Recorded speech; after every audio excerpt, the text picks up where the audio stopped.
I have covered thousands of indie games over my career, but only a tiny handful are truly god tier, so I'm showing you the ones you absolutely cannot miss, beginning with Castle Crashers, a true classic dating back to the Xbox 360 days and made developer the behemoth who they are. This is a 2D side-scrolling beat-em-up with non-stop hack and slash action where you fight your way through enemies to defend the land and to save the princesses. There are more than 25 characters to unlock and over 40 weapons, with light RPG elements that let you increase your stats and use a variety of magic and attack combos. There are also pet animal orbs to collect, each with a different helpful ability, and while you can play this solo, it is, of course, best in 4-player co-op. As of 2025, they released the Painter's Boss Paradise DLC, which has given the game a dramatic new coat of paint and looks sick, drastically improving it in my opinion, although the toggle is still there for classic visuals. But if you want to know why everyone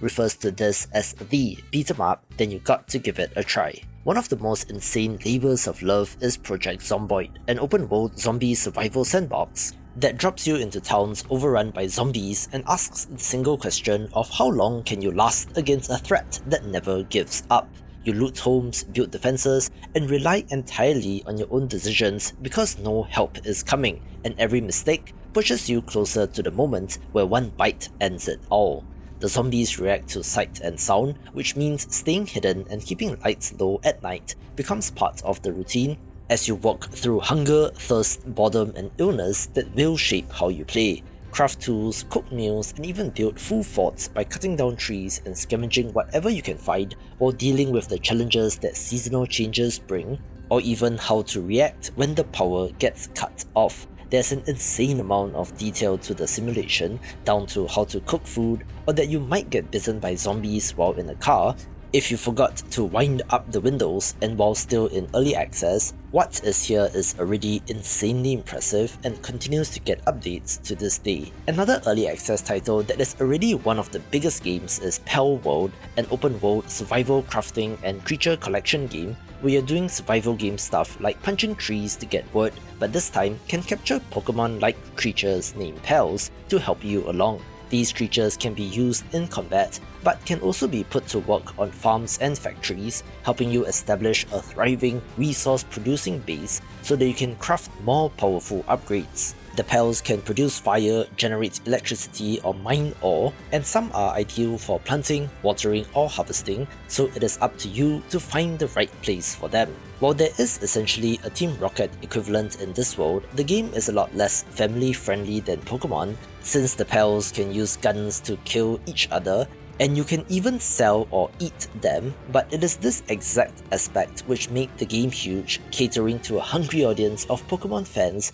that wanted something more than the rinse and repeat formula of the mainline Pokemon games. They are gearing up for a huge 1.0 release in 2026, and the game's success has resulted in them spinning up a publishing arm for even more indie games and has had an outsized impact on the world of games. Speaking of outsized impacts, a couple of seconds in a sizzle reel was enough for everyone to ask what's that game, showing how important art styles can be when the boss rush action platformer Cuphead brought the style of the 1930s rubber hose animation and cartoons into video games, and honestly still seems quite unreal. Every frame of animation is created using traditional hand-drawn cell animation, which in addition to the watercolor backgrounds and original jazz soundtrack makes this literally quite the work of art. You play as Cuphead or Mugman, either solo or in local co-op, losing your souls while gambling, but striking a deal with the devil to collect the souls of various other creatures.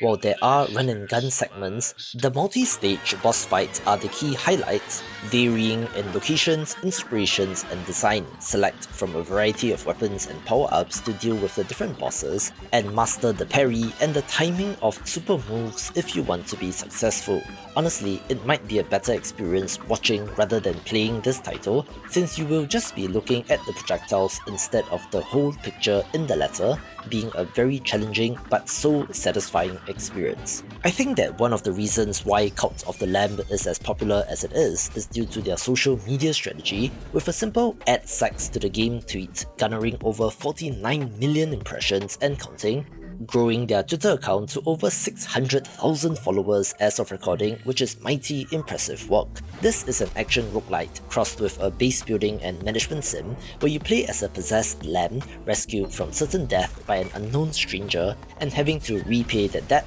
by building a loyal flock in his name, gather resources to create new structures, perform rituals to appease the gods, and deliver sermons that strengthen the faith of the woodland followers who join your growing cult. Outside of camp, you explore shifting regions filled with enemies and rival cult leaders who stand in your way, and every victory lets you absorb more power and expand your influence. Training your flock becomes part of the journey as you send them out to uncover secrets hidden within 4 mysterious regions where you cleanse non-believers and spread the word to push closer to become the one true cult. Actually leaning more heavily in the management elements instead of combat, but both do work together to provide a nice balance to the pacing of the game, releasing multiple free updates with the massive Wool Haven paid expansion to come in 2026. Once upon a time, Clay Entertainment was an indie studio before being acquired by Tencent in 2021, with the original Don't Starve from 2013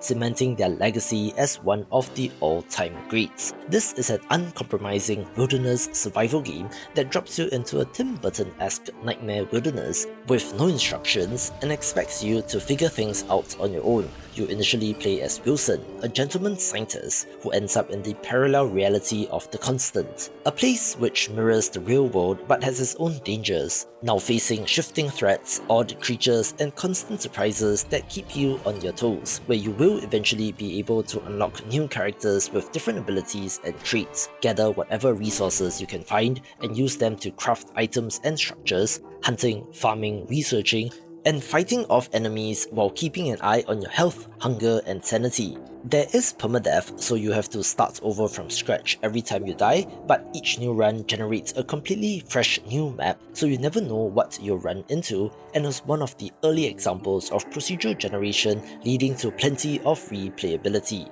They did release multiple expansions and DLC, including Reign of Giants and Shipwrecked, whose success did also lead to the co-op version, Don't Starve Together, released in 2016 and is more of a live service game that is still ongoing today, but for the OG experience, this is up there among the greats. I don't usually include early access games in videos like this, but ULTRAKILL is too good not to share, a fast-paced, ultra-violent first-person shooter which throws you into non-stop action, mixing boomer shooter chaos with a skill-based scoring normally seen in character action games. Humanity is gone, and the world is now filled with machines that run on blood, and with the surface drying up, they are diving into the depths of hell to find more. Stay alive by moving fast and using every ability available to avoid constant attacks from the dead, demons, and other machines. Switch between a range of powerful weapons, each offering different ways to tear apart anything in your path. Healing comes from soaking yourself in the blood of whatever you destroy, which forces the action as you kill to stay alive.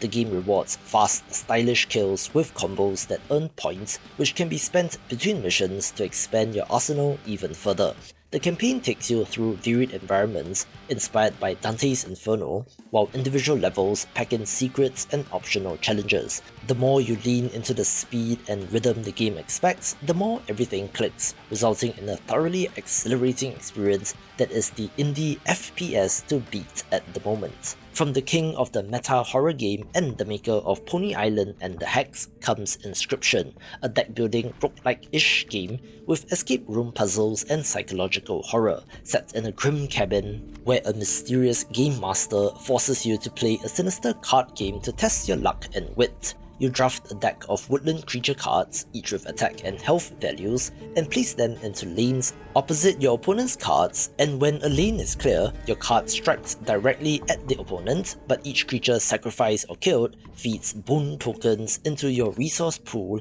letting you summon stronger cards at the cost of blood or bone. So far, so standard, right? And then things get weird when the cards start talking to you. Between matches, you can stand up from the table, explore the cabin, inspect objects and solve puzzles, that yield clues or advantages for upcoming rounds. Over the course of 3 acts, the game shifts genre and presentation, so what begins as a claustrophobic tabletop card game descends into something much more unsettling. Every duel feels high stakes, every choice carries weight, and the deck evolves as you acquire new cards or items, or lose and regenerate under darker terms. The unsettling cabin, shifting rules, and twisted secrets sewn into the mechanics adds even more tension and is truly a masterpiece in meta storytelling. One of the very first indie games I fell in love with is Hotline Miami, a top-down shooter designed around raw brutality, hard-boiled gunplay, and close combat that hits fast and hard and leaves no room for hesitation. Set in 1989 Miami, you take on the role of a mysterious anti-hero pushed into a violent rampage by strange voices on your answering machine, instructing him to travel to different parts of Miami and to kill all enemies there, which appear to be members of the Russian mob. Every encounter demands quick thinking as you need to think 2 moves ahead since enemies outnumber you, and every shot will alert nearby foes, with a deadly one-shot, one-kill system in place which also applies to you. You can equip various animal masks, each with special abilities, and change them depending on the levels and enemies you encounter, along with a variety of weapons, both melee and ranged, to vary up the gameplay. A single mistake will result in death and restarting the level, but the momentum never slows since there's instant reset with no loading screens or lengthy wait times, and is one of the reasons why this game took off. The gory pixel art and synthwave soundtrack round off the package, making the whole experience feel surreal as you attempt to figure out what is really going on behind all the bloodshed. But even if you completely ignore the story, the core action alone is still so good. Outer Wilds is an open-world first-person exploration mystery game that drops you into a solar system trapped in a time loop, and builds its adventure around exploring, observing, and uncovering the truth before everything resets. As the newest member of a small space program searching for answers, you set out to investigate a strange and constantly shifting collection of planets, each hiding clues about the strange cycle affecting the system. Every location changes with the passage of time, so the time of landing affects what you discover, whether it is an underground city slowly being swallowed by sand, or certain paths only being accessible at certain times. As you poke and prod, the sun will explode if you take too much time, resetting the loop, but critically, you retain all knowledge and can quickly get back to where you were, being a so-called knowledge-based game, which is an interesting form of progression. Follow your curiosity, use gadgets, trace mysterious signals, decipher alien writing and more, and is genius in design. Undertale probably needs no further introduction given its tremendous popularity, where on the surface this looks like a classic Japanese-style turn-based RPG, but does tweak the formula in interesting ways. This is an RPG with bullet hell combat and choice-driven storytelling that puts you in the role of a human who falls underground into a world full of monsters and must find a way out. You can battle and defeat enemies like in a regular JRPG, but can also talk your way through danger, having to move your little heart icon around to dodge enemy attacks. The art, characters, and soundtrack are full of personality, creating memorable moments and locations, having both light-hearted humor as well as a potentially very dark tone, which is an interesting dichotomy. It's quite a meta game as well, since some characters speak directly to you, the player,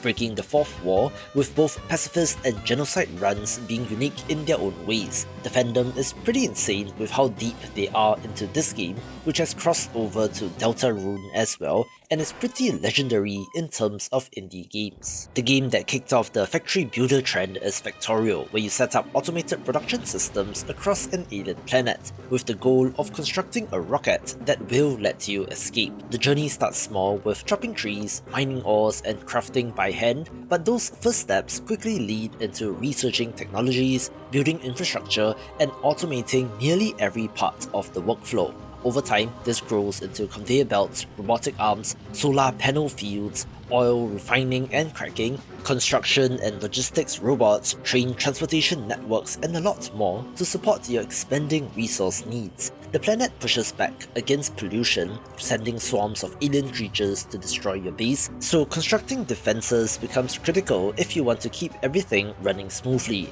Cooperative multiplayer lets you play with friends to build large factories together, also having extensive mod support, with the official Factorio Space Age DLC releasing in October 2024, and is one of the most successful DLCs. There are a bunch of custom maps and scenarios to try, resulting in near infinite replayability, and I've seen entire YouTube channels dedicated to just this one game and is very iconic. Even during its initial early access launch, I could tell that Dead Cells was going to be huge, since this 2D Roguevania has the juice, nailing it in terms of game feel and feedback, especially while in combat. You play as a slime-like failed alchemic experiment, taking control of headless bodies, which then becomes to be known as the Beheaded or the Prisoner, having to battle your way through ever-shifting locations on an island, with the goal of slaying the king. Slash, dodge and roll through hordes of enemies with melee, ranged and gadget weapons in every run,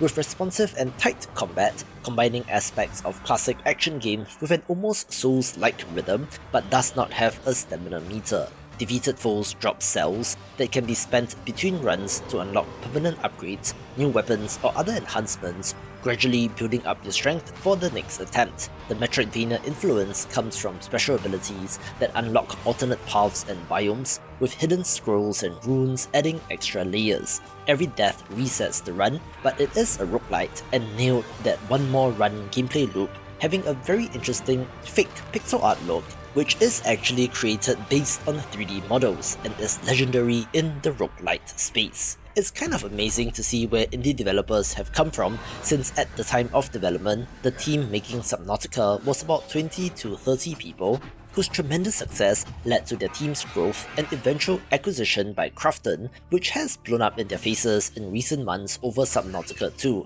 but that's a story for another time. The original is one of those epic survival crafting games, having the unique distinction of being largely set underwater as you crash land on an alien oceanic planet and have to find a way to escape. The world's vast open waters range from sunlit coral reefs to murky cave systems and volcanic trenches, each teeming with life, old and hostile, while you scavenge for materials to craft tools, gear and oxygen extending equipment so you can dive deeper into the unknown. You'll start off by gathering basic resources by hand, learning blueprints to build better tools, and begin constructing bases on the seafloor that serve as a hub. As you unlock more advanced fabrication options, you expand into submersibles that let you traverse wider regions with greater safety. Exploration and survival are intimately linked, so monitor oxygen, hunger, and thirst while you explore. The standout features are the gigantic Leviathan-class predators that are absolutely terrifying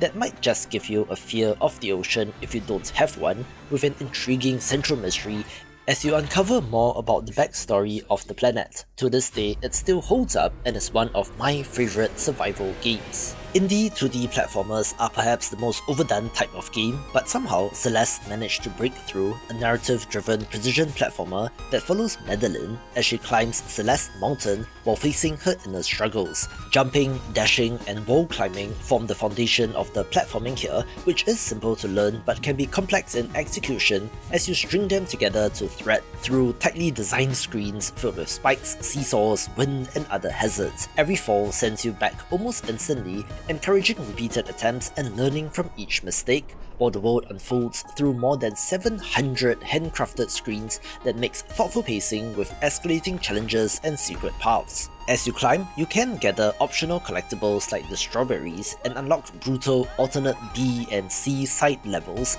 that crank up the difficulty, demanding mastery of every trick that you have learned. Narrative threads weave through the peaks and valleys, showing how Madeline grapples with self-doubt and personal demons as the mountain seems to reflect parts of her psyche, while supporting characters that you encounter add personality and weight to the journey. Sound and visuals amplify the emotional climb, having an amazing evocative soundtrack as well as gorgeous pixel art, also having an interesting duality in being both brutally challenging but soft as well, and is the precision platformer which has surpassed Super Meat Boy in my opinion. An ultra-cozy title is Slime Rancher, set on the alien world of the Far, Far Range, where you play as Beatrix LeBeau, a plucky young rancher who has travelled 1,000 light years from Earth to start a new life wrangling slimes. You explore a sprawling open world in first person, vacuuming up colourful, bouncy slimes with your versatile backpack, then raising them on your ranch where feeding them produces plots which can be sold,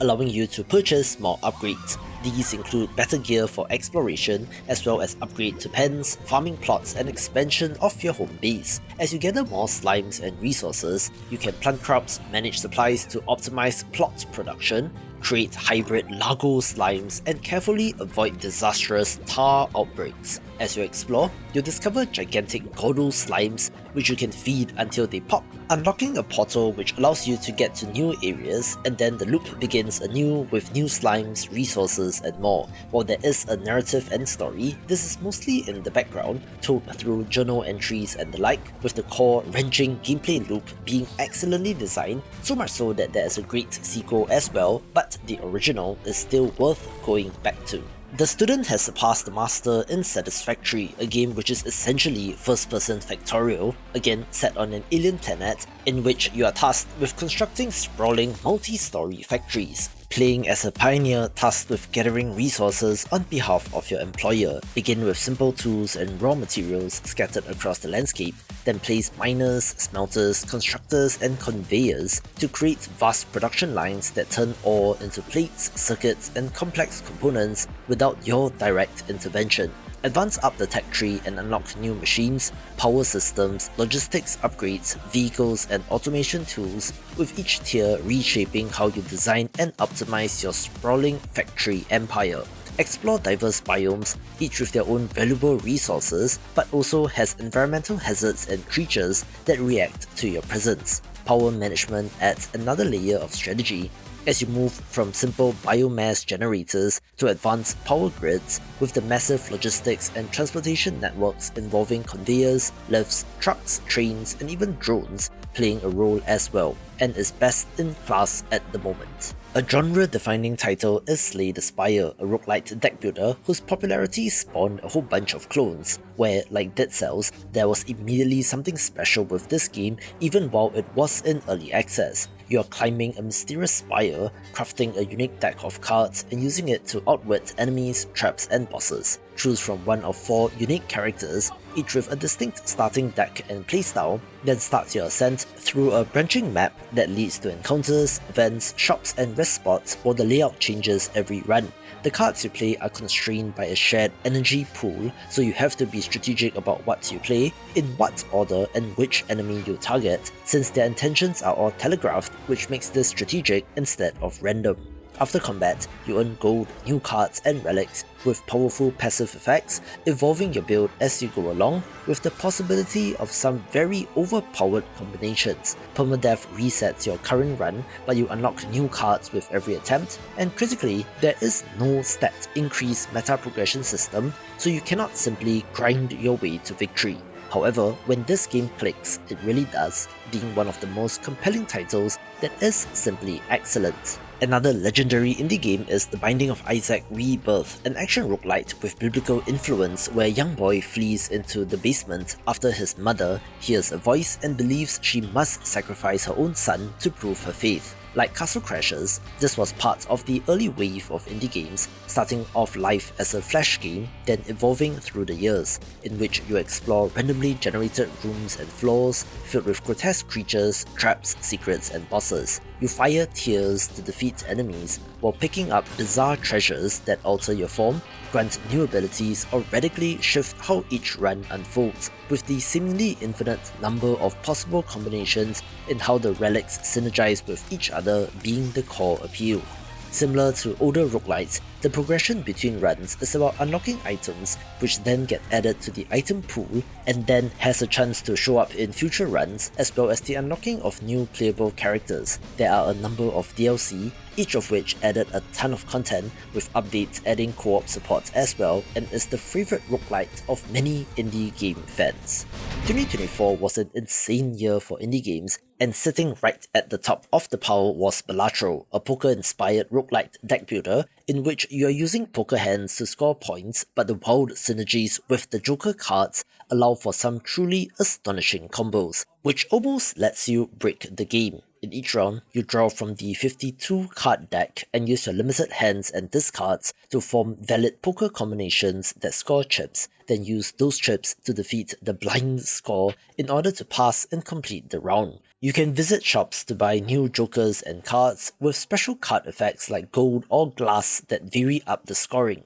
You can even gain new cards and create combos like 5 of a kind, twisting the conventional rules in unpredictable and interesting ways. Similar to games like Dead Cells, this game has the juice in terms of presentation, of how the UI reacts to your score, and the combination of moving numbers, sound effects, and the on-fire effect when making big combos is just so satisfying. Apparently, to 100% complete this game, you need something like 200 plus hours, which is insane, with the 1.1 update currently scheduled for 2026, which promises a bunch more content. Another OG indie game legend is Terraria, a side-scrolling 2D crafting sandbox, which has been dismissively referred to as 2D Minecraft, and while there are many similarities, the 2D nature might actually make it more accessible if you don't want to deal with possible motion sickness from a first-person game. It takes place in procedurally generated worlds where you dig for resources,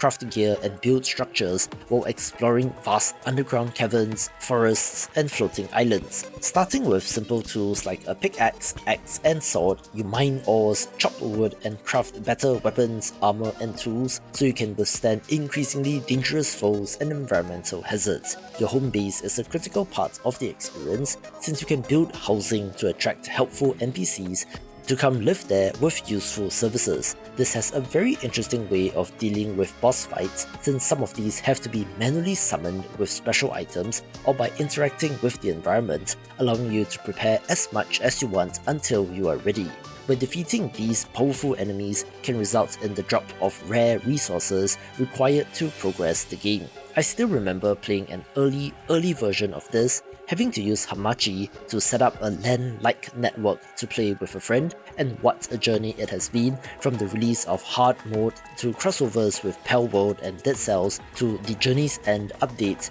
and yet they are still not done, with 1.4.5 being the next update as of recording, often going on sale at insanely steep discounts as well, so there's no excuse not to have this in your library. There have been a recent increase in the number of supposedly solo, faceless indie game developers with mega hits like Local Thunk with BELLATRO, Vedinet with Megabonk, and of course Bunko of Vampire Survivors fame, showing that the indie dream is well and truly alive, even if it is one of those 1 in a million kind of events. If you have been around indie games since 2022, you will have, without a doubt, seen the outsized impact of the genre-defining original, leading to the creation of thousands of bullet heaven roguelites, where the appeal is that you are the one spamming masses of projectiles to take out hordes of enemies, instead of a bullet hell title where you have to avoid said projectiles. As enemies flood the screen, you destroy them and collect gold and XP to level up, unlocking even more weapons and upgrades to take out more enemies, and on we go until you survive for a predetermined amount of time. This is essentially Dopamine the game, as enemies explode in gems and coins and the entire screen lights up in colors and sounds when you open a chest, taking slot machine game design and condensing it down into a lethal but very effective dose. It can be seen as an incremental title by another name, as numbers go up and you blow up more enemies, which is very satisfying, and while you do still have your choice of alternatives, the original has to be mentioned for its impact. They are still releasing updates and DLC for the game, with crossovers ranging from Castlevania to Among Us, and even the standalone upcoming Warhammer Survivors being very affordable as well, so you might as well. Speaking of roguelites, the one true game of the year 2020 has to be Hades, Supergiant's finest work to date, that sees you playing as Zagreus, Prince of the Underworld and son of Hades, who refuses to accept his fate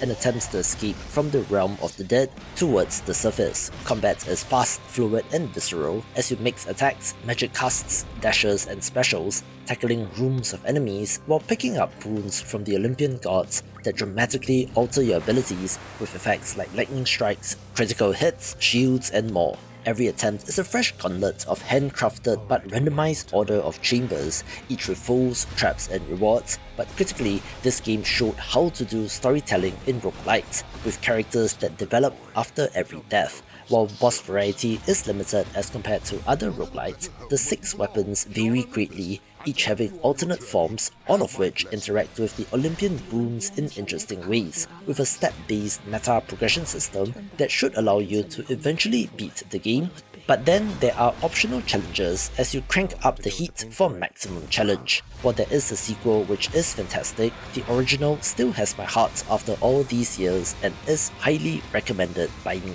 No list of godlike indie games would be complete without Hollow Knight, a Metroidvania set in the vast, crumbling underground kingdom of Hello Nest where insects and strange creatures lurk. Explore and battle enemies, strike with your nail, and unleash soul charge abilities with a controversial map system that requires you to purchase it from a vendor before being able to map out the world. Still, the biome variety is impressive with the interconnected backtracking goodness of Metroidvanias, but the combat is the primary focus, which is fantastic. There are a ton of enemies and bosses, with the Mantis Lord's boss fight being perfection, along with a Souls-inspired corpse run system and storytelling. But of course, there are hours-long YouTube lore videos to help you through that if you don't want to dig around yourself. It has one of the tightest feeling combat systems and challenge, offering many hours of fun with the rich, moody atmosphere and music being masterfully done as well. Indie games as a term has evolved and gone in so many weird ways over the years, but one story that is as indie can be is that of Eric Barone, aka Concerned Ape, a self-taught game developer who worked on Stardew Valley 10 hours a day, 7 days a week for 4.5 years, working part-time in the evenings, and was also supported by his then girlfriend, and was the sole designer, programmer, animator, artist, composer, and writer on the game. After releasing this farming sim in 2016, it went on to sell 41 million copies by December 2024, so it has been a massive success, with this largely following the beats of Harvest Moon, but with its own cozy twist on the concept, and honestly might be my most played indie game by sheer number of hours, but another legendary game from a legendary developer. Watch this video for more of the best indie games.